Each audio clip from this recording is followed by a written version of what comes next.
Evening, ladies and gentlemen. Welcome to another reaction video. It's been a while. But I saw this title, and yes, it's clickbait, but anything that comes from China uncensored is it gets pretty crazy. So let's see what they're talking about. This is my first time watching this, by the way. Unemployment is skyrocketing. But there's something Chinese youth unemployment is skyrocketing. But there's something even worse than being unemployed. It's actually having a job.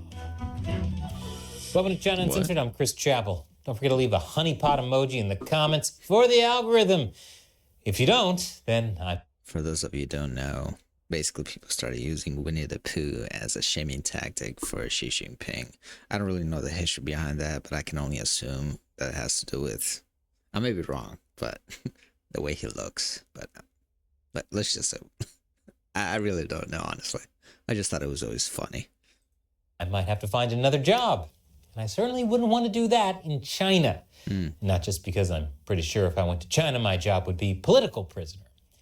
After all, job hunting is hell for young Chinese people these days. It's incredibly hard just to find a job. Holy shit. People are so desperate for jobs that getting a master's degree has become the new bachelor's degree. That's America 30 as well. is the new 20, because that's how old you are when you have enough education to actually enter the workforce.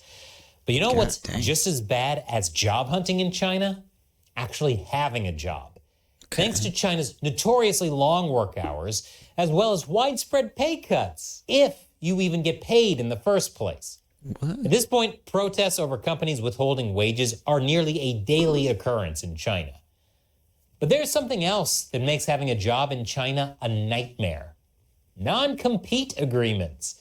Non-compete agreements are contracts saying that employees agree to not work for competitors or start a competing business for a certain period of time after. I absolutely detest this shit, and I'll explain why. A non-compete agreement can literally be indefinite. Let's say that you gain the knowledge and skills to do something through a job, and you're like, you know, I want to do things on my own, right? Whatever the case may be. And so a lot of companies, you know, in their own due diligence will make you sign these non-compete agreements. But the fine print, now that's the key point. I have seen non-compete agreements for 25 years. I'm not even kidding you. So let's say you invent new glasses, right? Or you have an idea to invent new glasses, but because you worked at the glasses factory, you cannot do it for 25 years. That is insane to me. Maybe, you know what, I would be okay with a 1 or 2 year non-compete, but this idea that you have to make these like essentially indefinite non-compete agreements, I think is absolutely criminal. That means there's a monopoly on the market, because if you were the top glass maker, you wouldn't have issues if you had competitors. That technically makes you better. That's the point of competition. Non-competes is one of the worst things for competition. It doesn't foster any sense of competition at all. And the companies will argue it's a good thing, but think about it from a capital perspective, right? You have money, you want to make an idea fruition. You know that you're the guy who can do it, but they tell you you're not allowed to do it because of a non-compete agreement. So what am I supposed to give you my idea? No, I'm going to wait those 25 years, which by then people basically give up, but you get my point. Resigning. Worldwide, non-compete agreements are signed by high-level executives with intimate info on how a business operates to help companies protect trade secrets, keep their clients, and maintain their competitive edge. But Chinese companies take things to the extreme by making even the lowest level employees sign them and ruthlessly going after violators. Because nothing would ruin your business faster than your former janitor making your rival's toilets smell lemony fresh. For example, take 32-year-old Lucy Liu. No, not that one. Back in April this year, this Lucy landed a job at a live streaming health advice channel. She agreed to immediately start work without signing any contracts, and once she got the contract 2 weeks later, she saw something that made her uneasy. It had a non-compete clause stating that she couldn't join any rival business for 2 years after the contract ended. That's pretty strange considering that this was a live streaming channel with just 3,000 subscribers that does online content creation for everybody to see. Despite her misgivings, she signed it because without a labor contract, she couldn't even claim her first 2 weeks of wages. But there was something else in the contract that she missed. If she left the company for any reason, even during her probation period, don't tell me this she would owe the company $417,000. What in the world? This cannot be real. How is... So slave labor for 20 years, and then because you leave, you have to pay $500,000. That is insane. Not only that, 2 years after you leave, you cannot do any rival business, but by then the business may have disappeared. That is insane. That's 10 times her annual salary. Liu said, "That's when it hit me. It was a trap." The non-compete agreement wasn't just being used to protect company secrets, it was being used to dissuade her from quitting. Of course, she quit anyway, I would too. But here's where it got really bad. The terms of the contract were so vague that even taking a simple job like handing out leaflets on the street could be ruled as violating the non-compete clause. This kind of thing is all over the place in China, and it's particularly bad for people who are just getting started in their careers. Take Chen Mingming. None of these are real names, by the way. After graduating from university in 2018, Chen managed to work in one of China's top internet companies. But 2 years later, Chen found it very difficult to leave because of the wonderful benefits, competitive salary, and lifelong friends she made along the way. Of course. I'm just kidding. When she handed in her notice of resignation, she faced an unending pressure campaign from her superiors and human resources trying to convince her to stay while forbidding her from discussing HR issues with coworkers. The pressure got to the point where she couldn't sleep. Her mind went completely blank, and one night she... I'm going to... Just my thoughts. There's a high chance that in some of these companies, they will actually send people to watch you and what you're doing in your private life. I've heard of stories that they will stalk you. Crazy stories out there. I'm not even joking. But let's see what they say. I can only imagine the worst. She even broke into tears. Turns out in China, working for an internet company is as bad for your mental health as being on the internet. But she was still insistent on leaving. So after nearly 2 months, HR gave her an option. Sign a non-compete agreement. If she didn't cooperate, her company could harm her reputation throughout the industry and refuse to give her an end of employment certificate, which she would need to show to any future employer. And then there's 33-year-old Lin Qi, who decided to quit working in a Beijing-based internet. Dude, this is absolutely insane. I mean, you're talking about when I want to leave a company because I feel this is a completely harmful to my health, whatever that may be, right? The company is refusing me to leave without me signing a non-compete agreement, which could mean anything. You can put anything in regards to classified as competition in that clause. This is insanity. I mean, is this no reason why the China population is imploding? People don't want to have families anymore. The fucking corporations are just absolutely stealing everything. They're soul-sucking entities that care nothing about the human condition. They don't understand that if they care nothing about the human condition, they'll have no future workers. And what's funny about this is that all of these mega corporations, even the small ones, it doesn't even matter. You treat your employees like absolute crap, you're in the wrong place. I mean, I can't even say, because this is an immoral country, you have the exact same competition going on in South Korea and the United States of America. It's no fucking different. This is absolutely insane. You cannot do this to your employees. A lot of people are depending on a stable salary, a decent work environment, right? And you're messing with their lives. You cannot do this. And I'm not here to implore anybody about nothing, because the reality is nobody cares, and I'm fine with that. But at least I can make you think, what is the benefit of all this, right? I mean, the China's population is completely imploding. And this is the biggest reason. Financial problems. Financial insecurity is leading to a lot of desperation.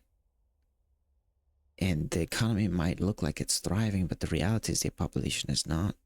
Most of them are probably living below abject poverty. I mean, there's reports about the essentially the prison blocks where these people live in, like these, like I don't know, 5 by 5 foot or some absolute insanity, right? And they're absolutely crammed and top level stories, and they have to walk all the way down like 30 or 40. I don't even know. I've seen some videos. It was absolutely insane to me. It was so dystopian. Internet company because of its work environment that was as toxic as, well, the internet. When she made her intentions known, her company's HR told her that she would be barred from nearly all companies in her specialty in the internet industry, both in China and abroad. Ain't no Folks, way. there's still plenty of this episode to come, but first, if you like this kind of deep dive into what's really going on in China, you've got to subscribe to my premium website, Can't Put on YouTube. Support the gentleman. And if you want to support China Uncensored, buying millions of workers. A study conducted by researchers at Wuhan University found that out of 454 court rulings on non-compete agreement-related disputes, just 21% of the employees involved were senior managers or senior technical personnel, while the rest were factory workers, receptionists, cleaners, security guards, and other frontline staff. This is insane. The more I listen to it, you're telling me that the somehow the cleaner has to sign a non-compete agreement that you cannot clean for another company. Ain't no way, dog. How is this even legal in their system? This is absolute insanity. Want to leave a job where you cut cucumbers? Pay $14,000. What? That's what cold dish chef Liu from Nanjing learned when he tried to leave. Ironic that in the cucumber industry, he found himself in quite the pickle. It was a real raw dill.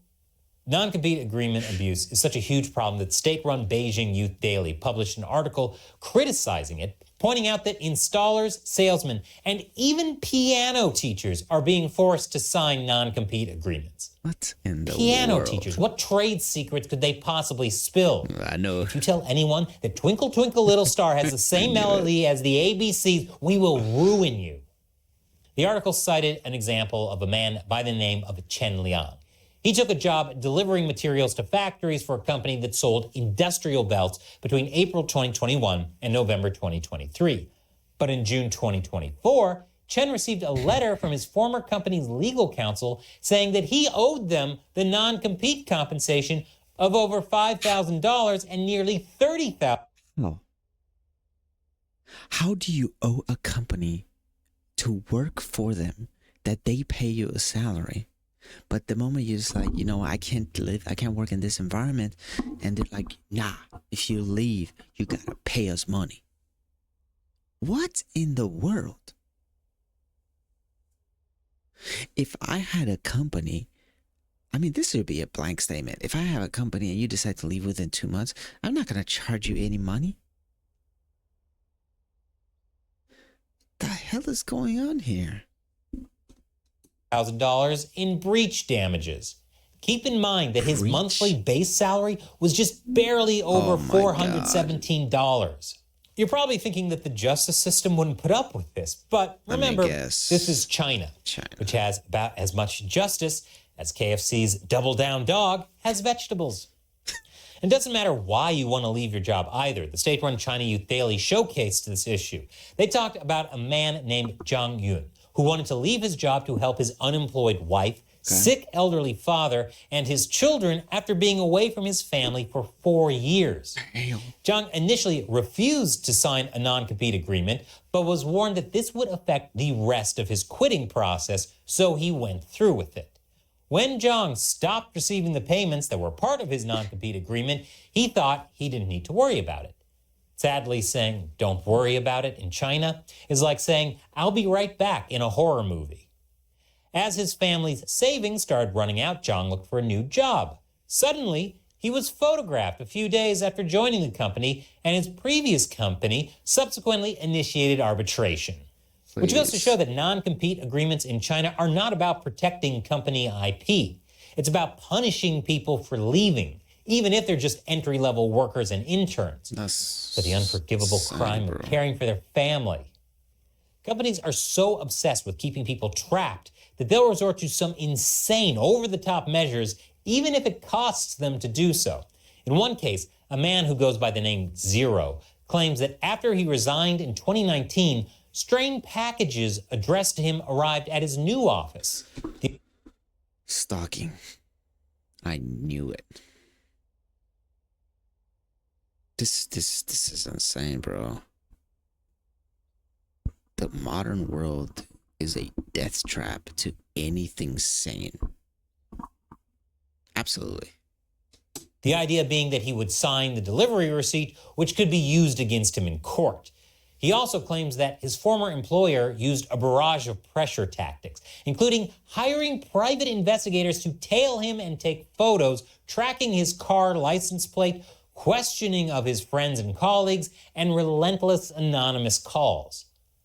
Even working remotely doesn't protect Chinese workers. In those cases, companies may resort to trickery, such as posing on the phone as recruiters or social security officials to coax people into revealing their new employment status. Wow. I'm starting to think the economy in China is so bad that businesses genuinely make more money suing their employees than, being successful at business.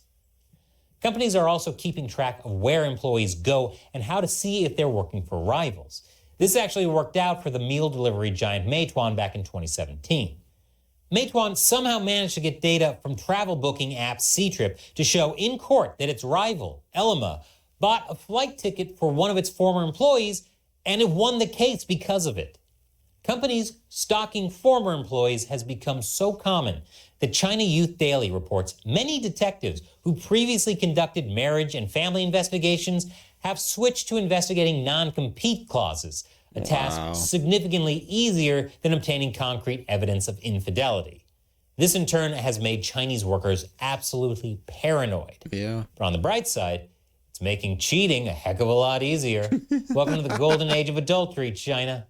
They do desperately need more babies, after all.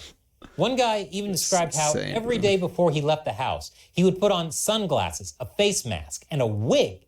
On his morning commute, he'd get off one stop early and mingle with the rush hour crowds as he left the station, before riding a rented bicycle to his new office. He'd then walk around the block for about 10 minutes, making sure that there were no suspicious people at the door of the building before entering. So in order to get a new job after signing one of these non-compete agreements, employees basically have to create a whole new identity. This includes getting new phone numbers, creating new social media accounts, and even falsifying names on their new company's internal communication software. They also avoid showing their faces during online meetings, avoid taking pictures with their coworkers, and avoid using food delivery during work. China's Supreme People's Court has recently cracked down on non-compete agreement abuse, which is important if China wants to make its people happy. But given how China under the CCP is a land where people frequently ignore the law, I highly doubt this will immediately fix China's ongoing problems, which will only further hurt their economy where jobs are harder and harder to come by, except the one waiting for me should I ever step foot there again. Because exposing the misery Chinese people go through is a very important part of my job, but I need your help. We need you to share this episode and support the work we do over at China Uncensored. This is some crazy things, I tell you. The fact that if you come to work, you may earn a really low salary in the first place. And they tell you to sign a non-compete agreement that if you break the contract first, you cannot go work for another company for a certain amount of years, a competition. And you cannot do anything on your own that would entice a competition towards the previous company you were in. Number two, if you leave for whatever reason, you got to pay us money, more than 10 times your salary. How is this even logically possible? Like, not even the moral aspect of this, just like, what is going on here? Like, something really has to change. Something really has to be so drastic in society that it will swing the pendulum so hard that society will essentially enter into a massive civil unrest. Like, I mean, the Hong Kong riots of 2020, I think it was 2021. I mean, that was just a separate incident. For some reason, we all forgot about it, right? But something of that scale might go on in places like China due to the worker abuse situation. I mean, the non-compete is probably a small symptom of a wider problem, right? But I mean, only time will tell. I am not a advocate for problems in this scale, but I mean, if history has taught me anything, is at some point the pot just boils, and that's the end of it, right? When it tips over, it's not pretty. It really isn't. But thank you, ladies and gentlemen, for tuning in. I appreciate your time and I appreciate your being here. Thanks again. Have a good one. Bye now.